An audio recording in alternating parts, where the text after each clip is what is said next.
Pemba.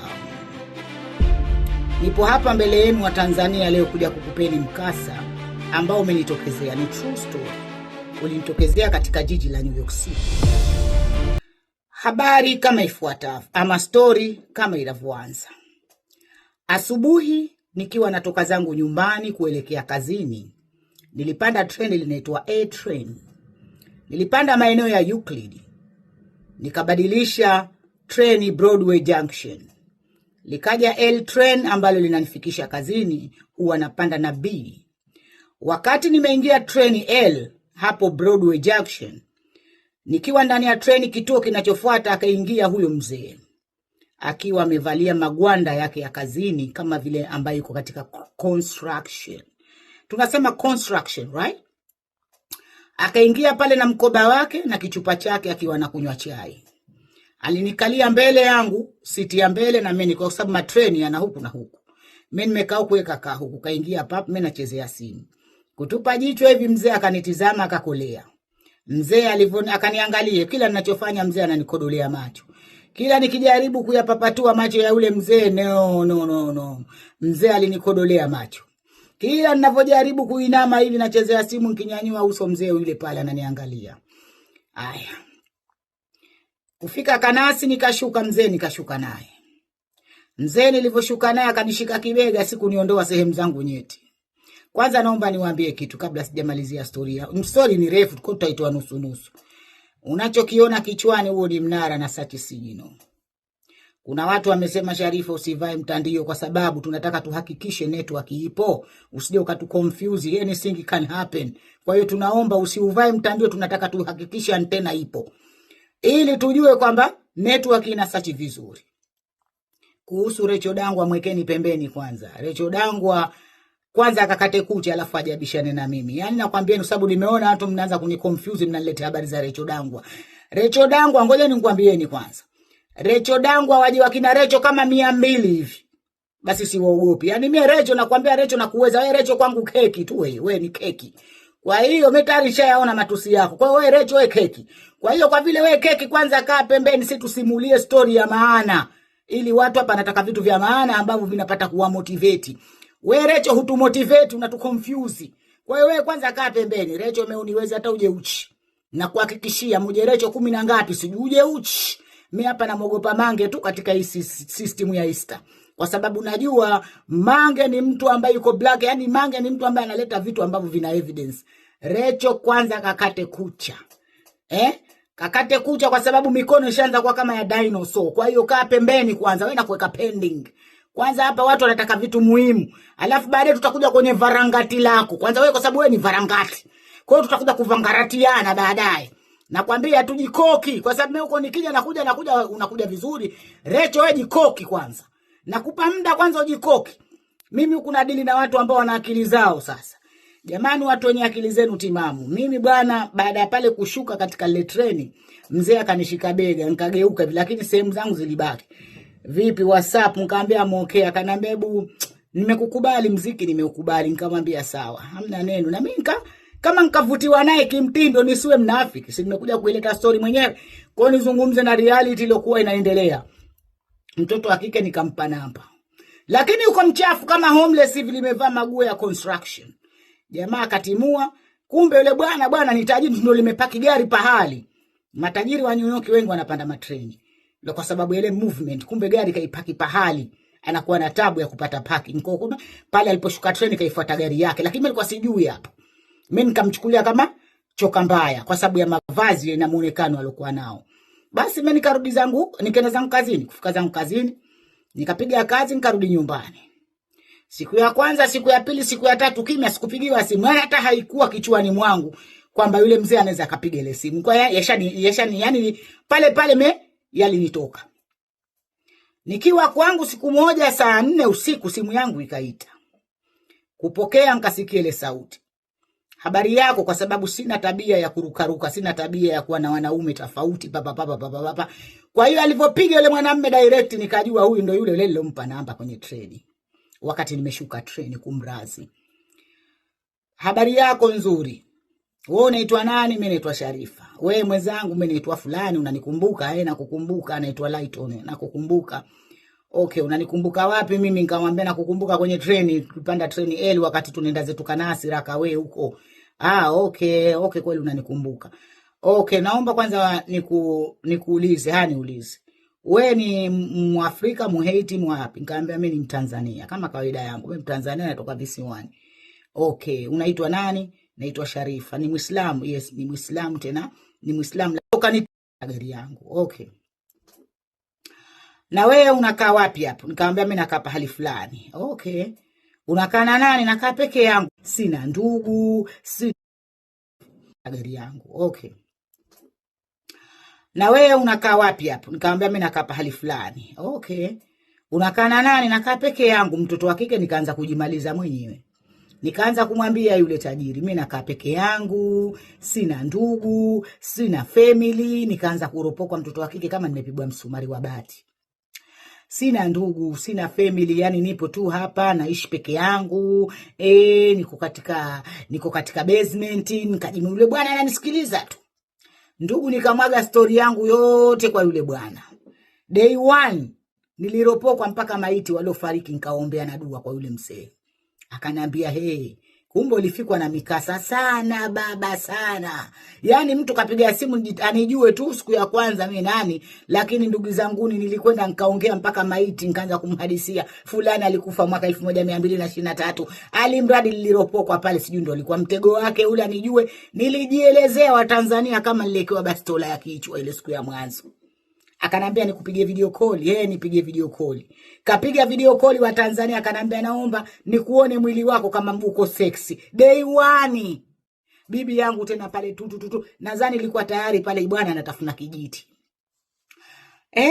Mzigo wa maana bwana huyo. Mzigo. Yeye hajajitambulisha sana, si muongeaji. Yaani kama kawasha nini tulichwa unajielezea mwenyewe, kwa mimi nilijielezea pale ndugu yangu Nkahara.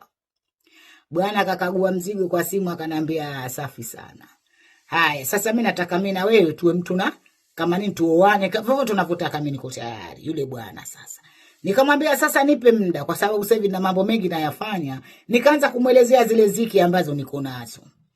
Nikamwambia mimi hapa ninataka TV, nataka hichi, yale mambo ambayo mimi nayataka. Kwa hiyo sasa hivi nina mambo mengi, kwa hiyo kichwa changu hakiko sawa. Hapo bado sijamjua kwa yule bwana tajiri. Yule bwana akanambia basi sawa, hamna neno. Nikamwambia nipe angalau miezi 2-3. Akanambia sawa. Bwana akakata simu na mimi nikakata simu, akanitoka rohoni kwanza pale muda ule pale. Basi wa Tanzania nikakaa kama siku ya 4, niko kazini tu. Yule bwana kazini kwangu sijui alipajuaje. Question namba 1 ikaanza hapo. Niko kazini Jumapili, mke wa bosi wangu ananambia Sharifa kuna mtu anakuhitaji, nikiwa niko break. Natoka wa Tanzania mimi katika maongezi yule bwana sijamwambia hapo nafanya kazi pale. Kapajuaje? Anajua Mungu na mitume yake. Na kwenda nje hivi namkuta bwana kanisimamia, ameshika mkoba wa Victoria's Secret, Gucci, Prada, Dolce Gabbana, kashika mabrandi mkononi. Mpaka mke wa bosi wangu kwanza akashituka. Nikamwambia mwenzangu, unamjua yule? Naambia nilikutana naye kwa treni. Kanipa ile mizigo, halafu akaacha kibarua ndani, ukitoka kazini nipigie. Mizigo wa Tanzania nikaipokea nikiwa na question mark kichwani. Kafikaje pale kazini kwangu? Sijui. Sasa sijui akinifuatilia, sifahamu kusema la kweli. Alifika kazini. Tushie hapa. Nikaeka mizigo yangu huku naendelea na kazi huku pale kazini, nasaidia wateja huku, akili yangu yote inawaza Gucci, Dolce Gabbana na ile Victoria's Secret. Kama nitoke kazini nikaangalia nilichopewa. Ndugu zanguni nakwambia nilikuwa nafanya kazi naangalia saa ngapi. Nitatoka pale nikaangalie vitu nilivyopewa. Nilivotoka tu katika mlango wa kazini, ndugu yangu, kitu cha kwanza niliitia Uber. Maana yake kawaida hupanda mabasi treni mpaka fika kwangu huwa lisali zima. Lakini kwa siku ile kwa zawadi nilopewa nataka niwahi kufika kwangu, ikabidi niite Uber wa Tanzania. Kufika kwangu ndugu yangu, kutua begi langu la kazini, kitu cha kwanza nikalifungua yale mazigo niloletewa. Nilicholetewa katika mzigo ile ilikuwa ni night dress na chupi aina ya bikini bas. Hakukuwa na la maana. Basi mtoto wa kike nikenda nikajipimisha ile night dress nyekundu yenye ishara ya damu. Night dress na vichupi vyekundu na night dress zote zilikuwa nyekundu lakini za mabrandi. Nazo ndani. Nikija nikikuonesheni hapa yupo kwenye Insta yangu ataona mbona nguo zake aliotoa zawadi zinaoneshwa mitandaoni. Ndugu yangu kujipimisha, ndugu yangu jamani wa Tanzania. Kama aliyapima yale maziwa. Kwa sababu pili alivyoniambia nataka unipige video call nikuone mwili, kumbe nilikuwa nakwenda kununuliwa nguo za ndani na yule tajiri Zedon, Mr. Lighton. Nikajipimisha zile nguo pale ndo nilipofanya kosa kubwa sana wa Tanzania. Pale ndo nilipokwenda sasa kujipiga pini kwa yule mzee. Nikajipimisha nguo zile kumradhi. Sijiria kama aliyapima maziwa, wallahi nguo zilinifaa. Kama tulikaa mimi na yeye miaka 30 ndani ya ndoa, tufanye example. Mama nikaanza kuzifurahia, nikaanza kuzunguka na nyumba na kwambia nina enjoy na act naimba mpaka nyimbo za Celine Dion. Nilivyojipimisha zile night dress. Nikaona haitoshi, nikajirekodi, nikajiposti kwa Instagram nikiwa nimevaa ile night dress nyekundu. Kwa mnonifuatilia miaka, basi mtakumbuka hiyo siku niliyojirekodi nikiwa nimevaa ile night dress nyekundu. Wa Tanzania nikenda nkalala nayo ile night dress ilikuwa imewekwa perfume. Jamani nikaanza kumpenda yule baba mpaka nkanahisi kutetemeka mwili. Wa Tanzania nikawa hoi wa bintabani. Kilichoendelea hapo nikasema ngoja kwanza nende zangu chooni nikajinyoe. Nini nywele? Manake nikianza kusema kwa nini mnasema nisitukane? Nikajinyoa kwa sababu nilikuwa na kichaka kizito. Wa Tanzania ukiangusha pesa miezi 3 ulikuwa huyoni pesa yako. Nikaanza kujiandaa na uzinifu nkenda nkanyoa sehemu zote. Nikiwa tayari niko romantic na ile night dress na mtaka yule bwana kwa bei yoyote sasa. Tuje tushonane. Akili yangu inaniwaza sasa mimi ni mapakuzi. Nikanyanyua simu kumpigia yule baba nikiwa nalia. Bwana yule kapokea sijui kilio kile kilitokea wapi. Nakupenda. Nakupenda. My baby, come. Najua kizungu changu wa Tanzania. My baby akasema mrembo nipe address. Night dress tu ilivyovaliwa mwilini jamani. Ndugu nikaipeleka address ngenshonwe. Bwana yule alivyompa address saa 6 usiku. Kanambia niko nje fungua mlango. Wa Tanzania nikafungua mlango kilichotokea hapo. Bwana yule alinishona. Alivyomaliza kunishona ndo ikawa sasa hapo. Sasa katika mashonaji akanambia naomba kwanza nikatumie choo. Nikamwambia nenda katumie choo. Nadhani pale ndo kenda kapaka ile dawa yake. Alikuwa na dawa anatembea nayo ina kama rangi ya damu. Akanajipaka kwenye sehemu zake za siri. Lakini hapo mimi nilikuja nikajua later, sio siku ile ya mwanzo. Akajipaka ile dawa, lazima atumie choo lakini hapo mwanzo nilikuwa sijajua kwa nini. Akaja chumbani sasa kuja chumbani ile kumuona tunafungua mlango wa Tanzania. Nikaanza baby, mpenzi my darling. Nilikuwa kama vile poyoyo, yani simchivi, malaya si malaya, khanisi si khanisi, mpuzi si mpuzi. Alimradi nilikuwa anaza level wa Tanzania. Nikaanza pale kuwa romantic sijui ilitokea wapi. Baby, yule bwana akaanza kuniangalia, yule bwana akasimama kama Van Damme. Ile sehemu yake ikiwa inang'ara kama taa za Nissan. Kumbe ishakwenda kupakwa dawa. Tayari kashakamata kichwa.